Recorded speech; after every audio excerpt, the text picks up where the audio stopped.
I would like to tell you a story about a miniature horse we named Hopscotch. On October 8, 2017, we were called by the sheriff who asked for our help with a horse who was loose on the road with an injured leg. Jeremy and I hooked up the trailer, grabbed some halters and ropes and headed out to the location. We found a miniature horse who was very scared and shaking with a severely injured front left leg. With the help of the sheriff officer, we carefully picked her up and put her in our trailer. We made a sling out of ropes and blankets to help support her weight for the ride home. When we got back to war, I made a temporary cast to support her leg until we could get her to the vet the next morning. The x-ray showed a badly broken cannon bone. I was devastated at the thought of losing another horse after our rescue mission following Hurricane Harvey. I could see Dr. Louis was thinking, and I told him that we all needed something positive right now.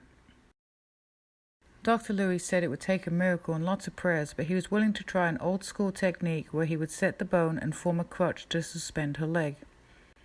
We went back home and got to work on getting her stable ready. We had to put up panels, lay mats on the ground, and install 2 hoists to be able to sling her up. We picked Hopscotch up the next day. She seemed happier to be able to move around, but she was exhausted. We hoisted her up in the sling, and she instantly fell asleep. On November 17th, we took her back to the vet, and the x-ray showed that the bone had shifted, but miraculously it was calcifying.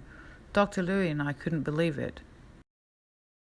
I had posted Hopscotch's story on our Facebook page asking for prayers.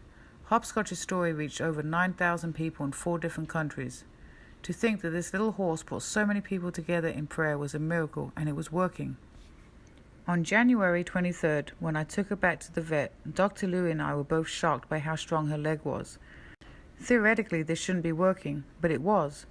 Her leg was healed so well that Dr. Louis removed the crutch.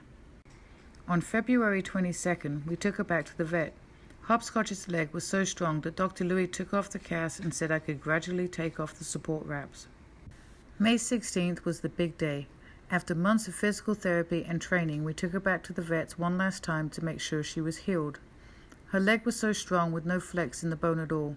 She was ready to go to a new home. Marta had been helping with Hopscotch a couple of times a week and fell in love with her.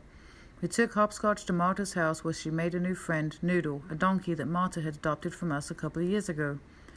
Hopscotch is doing really well, and I continue to visit her on a regular basis. It is moments like this that demonstrate how great God is. I run Wings and Reins on the faith that God will provide for us when we need it. He has never failed us. When I look back at all the people God blessed us with to make this miracle happen, it is proof of God working in our lives. Dr. Louis, who was willing to try to save her even though he knew it'd be a miracle if it worked. Pam, who helped with vet bills. Dion, who trimmed her hooves so she was able to walk better. George and Marta, who helped set up her stable. Jeremy, who installed the hoist and built a ramp so she could load in the trailer easily. All the volunteers who helped with her daily care, and all the people who came together in prayer. This is one of many miracles I have witnessed since we started Wings and Reins 8 years ago, and I'm humbled to share this story with you tonight.